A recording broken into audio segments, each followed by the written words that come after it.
Nasa Bonifacio Market pa rin si Edwin Duque, RH23. Edwin, good morning.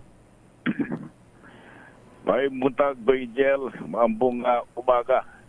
Inasahang bababa pa yung presyo ngayon ng manok maliban sa halos 20. Yung 20 pesos Gel, yung ibinaba ng manok nasa 290 mula sa 320. Yung presyo ng manok dito sa Bonifacio Market sa Caloocan. Yung live chicken, itong Chinese chicken, nasa 340 yung kilo. Halos bumaba rin, maging itong native chicken ko Angel. 450 ang kilo. Nakaraan nung unang pasyalan natin ito mabibili mo ng 500. Ang sabi nito mga nagtitinda, nagdidepende. Kapag tag-ulan at wala ganong parating, gumagalaw yung presyo. Pero pag marami yung supply, ibinababa rin nila yung presyo ng kanilang bilihin. Sa presyo ng karne, nasa 383 Gel. At itong pork chop, 380. Ang giniling, 380. Itong pataunahan naman ay 340. At 360 naman yung ulihan. Ang liempo bumaba rin ng halos 30 pesos. Nasa 420. So malaking epekto kay Angel kapag marami supply, bumababa rin yung presyo ng kanilang bilihin. Tanging ang kambing ang nanatiling 500 habang 460 yung ulo at paa. Sa presyo ng isda, bagyaring bumaba ngayong araw.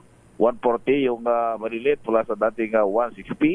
200 naman yung malalaki. Nung isang araw ay makakabili ka rito ng 240 hanggang 260. Itong halos may 1 kilo, 1 pirasong bangos. Ang galunggong, bagyaring bumaba, 160 hanggang 260.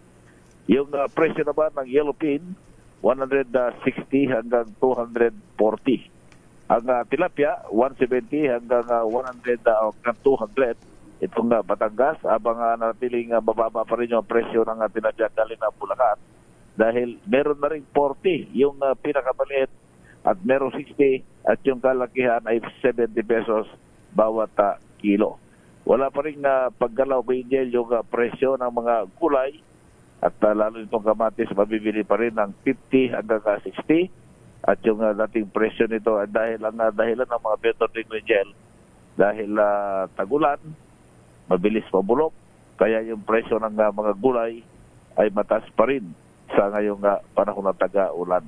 Yung presyo ng itong presyo ng mga prutas, ayan, may mga bumaba rin yung saging, meron ng 50 bawat kilo at ang pinakamahal dito Angel, yung natandan ay 70, ang lakatan merong 60 at pinakamahal nito ay 80 pesos. So maraming supply saging kaya alas bumaba ng 10 piso bawat kilo. Sa presyo ng bigas, makakabili ka pa rin ng 46, 48, merong 52, 62, ang pinakamahal dun sa magandang klase ng bigas ay 70 pesos, habang itong dinurado 80 pesos, meron ding 80 sa malagkit.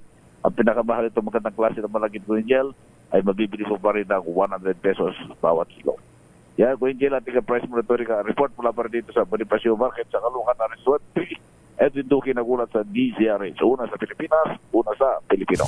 Maganda umaga, Pilipinas!